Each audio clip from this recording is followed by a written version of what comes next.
So, can you hear me? Okay. Good afternoon, ladies and gentlemen, and thank you once again for continuing your listening to the orientation session. About water, we have 3 experts here today, including me. I am Professor Casey Ho from the Open University of Hong Kong.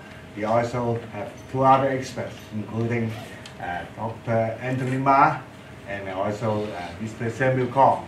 They are all very experienced workers in the environmental field, especially on water side. And this is an orientation session, and I don't wish you to make it too dull, and just would like to.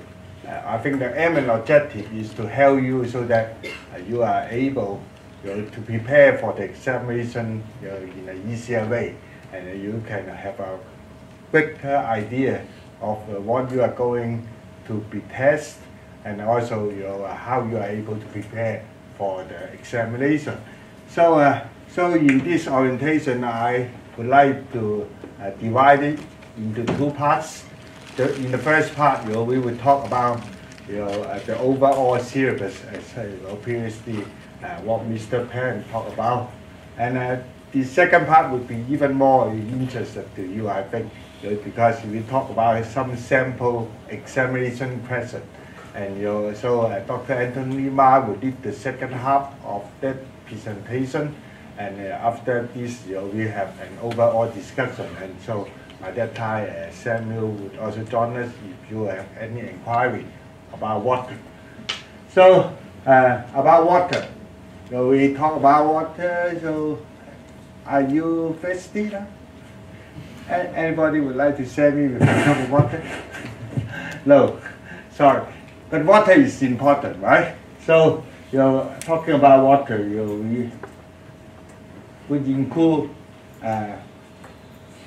actually 6 major areas, about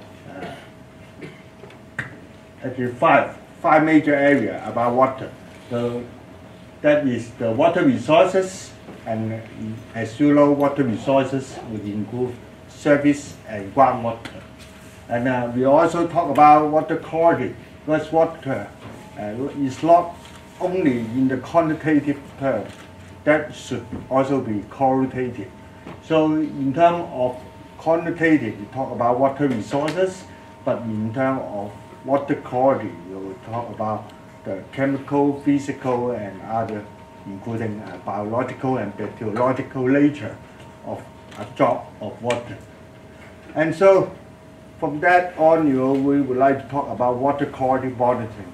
And when there is water everywhere, and you should test the water so that to see whether the water is suitable for your drinking, or whether the water is suitable for other kind of beneficial use. So water quality and water quality monitoring, I think it is closely related, and water monitoring actually is so important for policy making. And you're talking about, we would like to set up a legislation about water pollution control. So you would ask that question, what's the base of your water quality policy? What's the base of your legislation? So you should have a lot of monitoring programs beforehand. You should have some scientific data about water quality, and also you should know, the overall picture of your local environment, so that you are able to set realistic and practical legislation to be implemented in the future years. So, talking about water quality, and you will say, how come if the water is polluted? If it is polluted, certainly you need to do something. So what you need to do is to control, to treat it. And to some extent, when the water is really, or something get generated that cannot be used anymore, you have to dispose it. And so collection, treatment, reuse, disposal, that actually related to how we treat the water if you want to use it. And finally, legislation, policy, in fact, legislation and policy is also closely related to environmental assessment. and you want to do something, you have to know how this project or this future development that would impact or affect on the environment. If you know the overall design and how it affects on your water system, you should do something. You should know how to do. You should know what to do, and that's water quality assessment is also important. So in relation to legislation, policy, water quality management, your water quality assessment is equally important. And in fact, your water quality impact assessment form one of the major components of every environmental impact assessment report. So, in fact, you're talking about water, and our orientation should look at that water from a microscopic view to a macroscopic view. And you should look at the water from a number of water and how it forms a system. And also, you also need from very peripheral level of a drop of water to more in depth about its quality, its content, its major function. That in depth is from peripheral to more in depth, from small to big, from microscopic to macroscopic. That's all actually so easy. Talk about water resources. When you talk, what's water resources? Now we include one term, resources. What is resources? That is something in reserve, and that reserve can serve a purpose that help people in making their life more beautiful or making their life more useful. So in talking about water resources, we should have, as I said, have a more macroscopic view about water. And when we talk about water, it's raining today, isn't it? So why it is raining? Because there's cloud on the sky. It's related to weather, and you will find it interesting. Every weather, every component of weather actually related to water, right? They're talking about the cloud, talking about the wind, typhoon, all related to water. And water, water actually, you should not only look at water in a very small form, because when a pool of water come together, it forms a system. And so in this examination, I think the overall panel would like you to look at the water in different aspects. Not only every drop of water, as I said, from microscopic to macroscopic. You have to look at the water in a systematic and systemic way of water. That's the idea of water system. But before talking about water system, you should know about a term so hydrological cycle. Hydrological cycle means the natural cycle of recovery of water in different processes. And so hydrological process is always important before you talk about system. And talking about system, as I said, you will go in depth to look at the water quality. In fact, talk about water quality, it includes physical component related to chemical characteristics, and also because water support life. And in terms of water, so we should find that inside every drop of water, in fact, it supports a number of life, including bacteria, virus, and phytoplanktons. And talk about system. When you have water, how you retain the water? You have to have a water. You should have a bottle. You have to take your bottled water. When you want to drink, you have to have a cup. When you want to support those water laterally, you have to have a water system, including river, stream, and groundwater. In fact, you should look at stream, river, groundwater. They are all containers. And in terms of container, you should not only look at the water inside, but the shape of the container. And in terms of the shape of container, that come over the term of bottle sediment, water basin, water catchment, etc. That's all important, right? And talking about water, as I said, water support line, not only supporting phytoplankton, bacteria, and virus inside, but collectively, a water system, is support the ecological changes, support the succession, support all the life, all the interactions among life within that system. That is aquatic ecology, we call.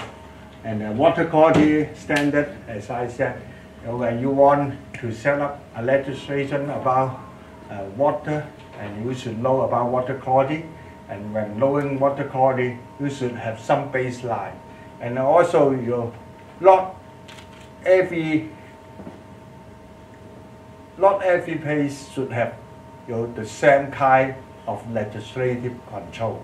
For example, if you want to control the river, that set of legislation of river is certainly different from the set of river you want to control the groundwater, because not only the physical, chemical, and biological property, they are different, but also because they support different lines. They have different geometry, they have different shape of that container that we call a term beneficial use. What's the major use of your receiving water? If you know the major beneficial use of your receiving water, you should know the standard you should impose on controlling. If you know the standard you should impose on controlling, you should make your legislation fine. So there comes also that term water quality objective. What's your objective of controlling that piece of water? And what's your objective of controlling that piece of water system? So come up with that cycle. I think this is very familiar to you. I think even in high school, A level or DSC level, you should study that hydrological level. And in fact, that related to a lot of common sense. When water, the major pool of water is from ocean in the world, because ocean cover almost 72% of the overall surface area of our Earth. And so when the sunlight, it gives us with energy and cause evaporation in the ocean, resulted with a lot of clouds being formed on the top of the ocean, and those clouds go into inland side and become raindrops falling on the ground, falling on the forest, falling on the hill, and it supports life, as I said. And in fact, from that water hydrological cycle, you find that when water goes into the ground, it becomes groundwater. It's part of them become river and stream, and a lot of them also be absorbed by the life in that hydrological circle to support the biochemical functions.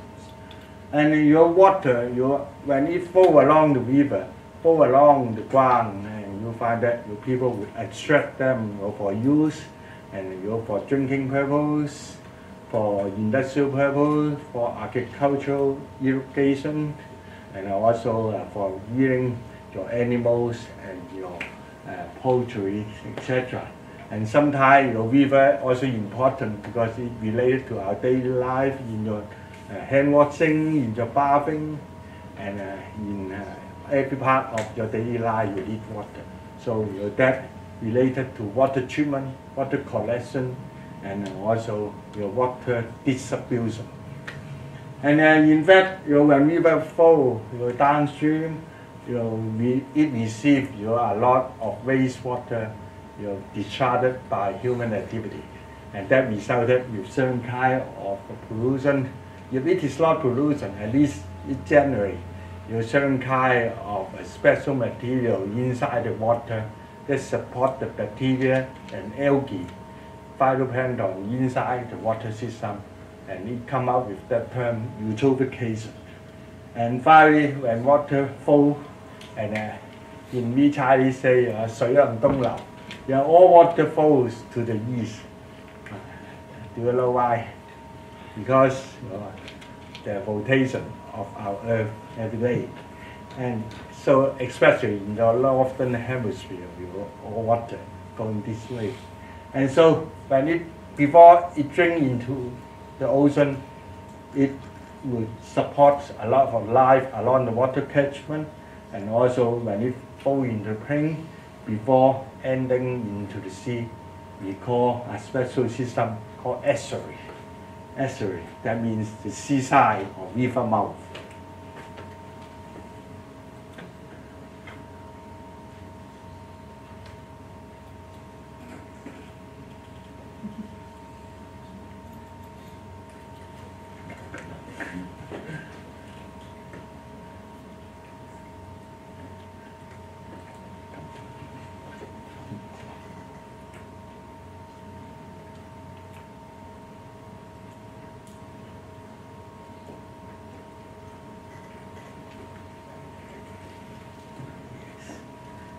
Go to that.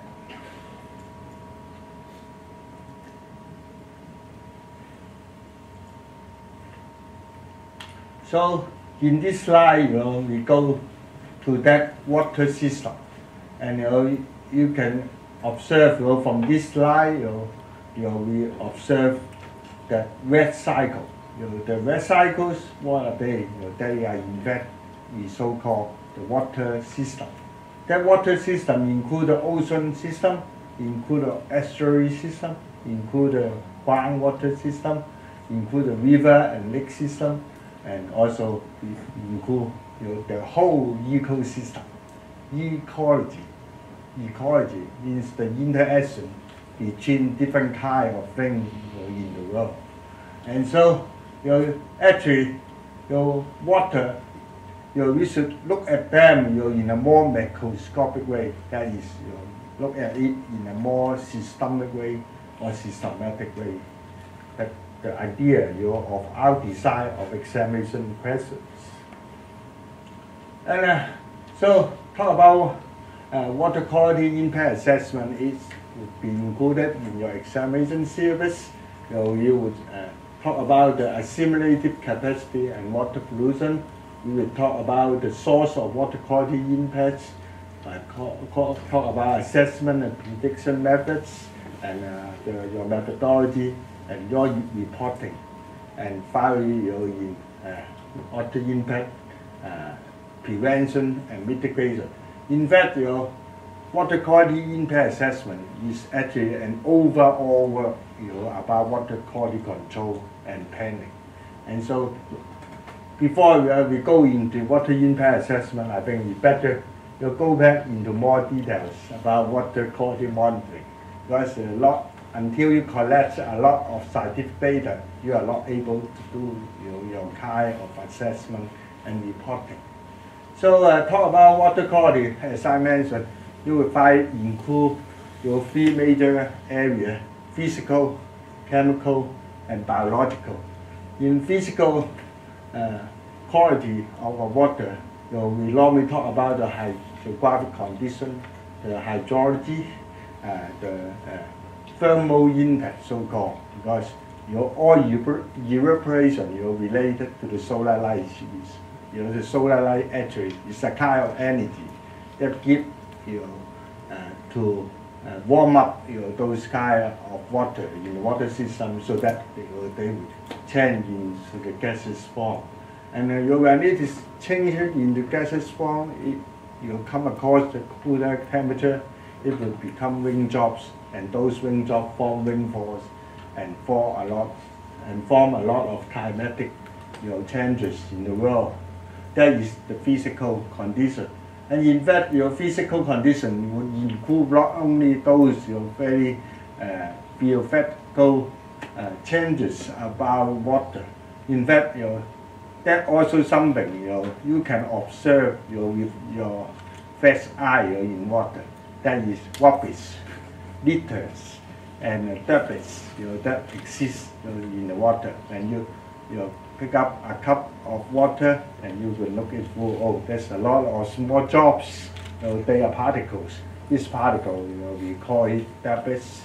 But sometimes that's a lot of plastic bag. They're big enough for you to see. For the plastic bottle, floating on the sea, they are floating refuge. So floating refuge is another area very important because it will form your gut feeling about that piece of water. So in fact, every day when you walk along the seaside of Victoria Harbour in Central, in Hong Kong, the most thing you catch your eyeball would be those rubbish floating on the surface of water.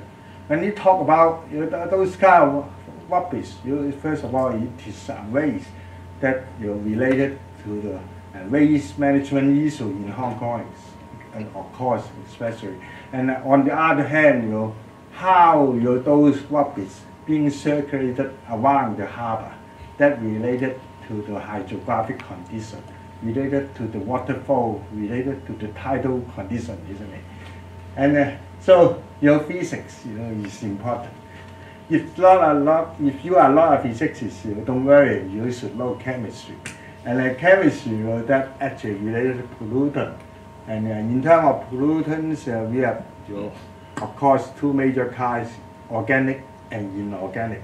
Organic means that contain carbon, and inorganic contain not only carbon but also other kinds of things. And in terms of pollution, in fact, organic pollution sometimes they are generated by the domestic waste like feces, and also some of the water pollution they are generated by the animal waste, including the poultry and also the pig farms along the water catchment. Those kind of things they will generate certain kind of chemical, especially those chemicals include but not limited to nitrogen, phosphorus, and silicates, and carbon, of course. Some of the pollutants, especially those inorganic pollutants, they are pollutants. They are toxic. They would cause harms to the life in the aquatic system. So we call them toxicant.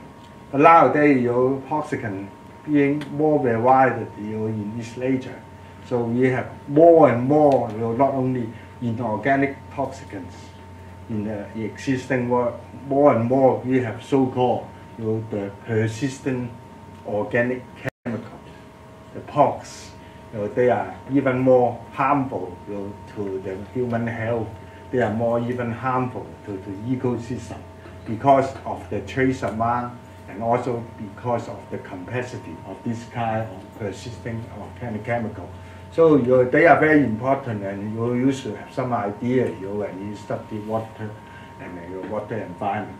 And sometimes oil and grease on top layer of water is also important. Talk about biology. Normally you talk about biology, that come into your mind with two major impacts. First of all, reptile. Reptile is my expertise in my PhD study. It resulted with a massive growth of the microalgae in the water system. That result in the changing of the color to red or reddish brown. And in fact, they are caused by microalgae. And in fact, how come this kind of microalgae will make the water red? Because they are massive. They are big in quantity. Why they are big in quantity? Just because there's too many nutrients inside the water. That is closely related to chemistry, related to nitrogen, phosphorus, and other animal waste, domestic waste, that stimulate the growth of this microalgae. And when that string of microalgae, because it contains certain kind of red or reddish brown pigment, when it's massive growth, it generates the reptile. And now, not every time or every month or in a year that cause reptile. In fact, even there is big enough amount of nutrients inside water to support the general algae growth in the water system. We call it not until it changes into red color. We call it eutrophication. Eutrophication, in fact, means oversupply of that amount of nutrient for supporting the growth of algae. So, not before the happen of reptile, we call it general eutrophication. And general eutrophication, in association with that would be the growth of bacteria. That bacteria, sometimes they are pathogenic, and like E. coli. E. coli is normally as one of the indicators of pathogenic bacteria. And nowadays, as all you know, when you swim in the bathing beaches, in the captured beaches in Hong Kong, and every day, you can go to the EPD website to look at the water quality of each beach, and how these beaches are they suitable for our swimming purpose. And actually, EPD will give you a figure about the grading of the bathing beaches that related to the level of E. coli, level of bacteria inside. And we commonly call 610, and that is the magic figure, whether a beach is classified as suitable for swimming or not. And it related to bacteria and pathogens.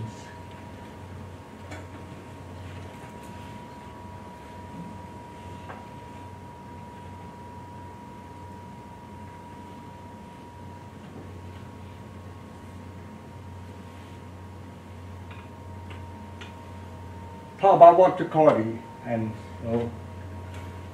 finally come up with water monitoring program. And in fact, water quality varies from month to month, from week to week, or even from day to day. And you can see that water quality change. And so every time when you want to test water, it is not only as simple as you take a bottle to the seaside and collect. You have some scientific way in doing water quality monitoring. That is the monitoring strategy, so-called. And I talk about pollution. In fact, nowadays we can roughly divide water pollution into two major kinds. One is the so-called point source pollution. Point source pollution is those pollution you can easily find a pond that is the major cause of discharge of that pollution. Sometimes nowadays, because of the large amount of surface runoff generated every day, and also because of the soil erosion, and so a lot of times you can only see that river is polluted or eutrophicated. You cannot easily find a pond of the major cause of that pollution. So we call that non-point pollution, or so-called diffused pollution. It means the source of pollution is diffused everywhere in the catchment. And so when you decide for that monitoring program, you should think about what is your major way of collecting water sample for testing, and whether this water sample is representative enough, and also that water can represent the daily changes, monthly changes, seasonal changes, and whether that water quality data could represent the source of causing water pollution. And so that's the essence of water quality monitoring.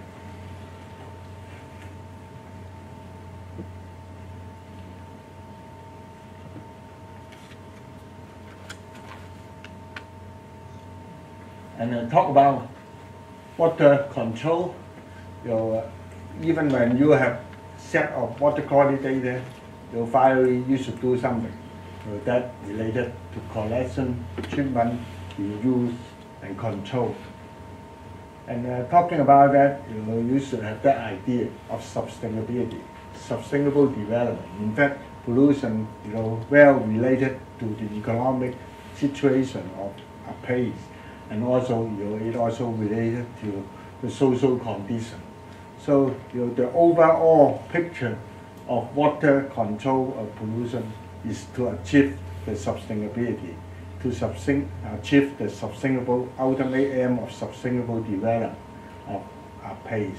And also, talk about every legislation, its ultimate aim and objective is to make that place, make that water being sustainable. And sustainable is a term you should know, and also you should know sustainable is something static. Sustainable development actually is something is moving on. And talk about environment, economic, society, the balance in between. In fact, when you're talking about balance, actually you are doing something, although from microscopic view you see that it looks static, very static, but in fact a lot of activity being happened. And so talk about legislation, pollution control, and we should also have that idea, from local to regional and to global.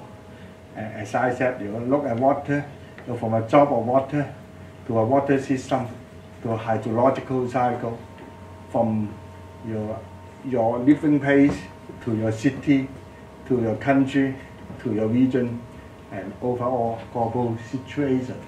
And pollution treatment is important, and you should know your very kind of treatment technology include a lot limited to the aerobic and anaerobic sewage treatment system. Also, when it is a water treatment system, you should also know the final product of that water treatment. That is the quality of your effluents, the quality of those treated water before it is discharged back into the ecosystem. And on the other side, there is certain kind of solid parent compound being generated. They are called the sludge. Those sludge, how you handle it, how you dispose it, and how you make it economically reusable, and that's also important. And in fact, water, talk about water hydrological cycle. In fact, you can look at it as the waste. It is a reusable and recyclable cycle in the world. So things happen and happen, day after day, year after year. That's the idea of water system and hydrological cycle. So it gives you that general picture.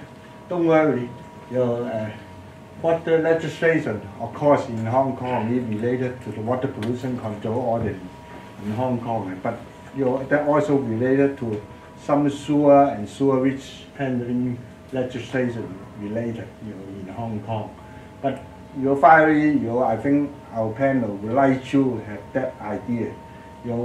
Water is not only you should look at water not only on a piecemeal manner, but on the other hand, we should look at water in total.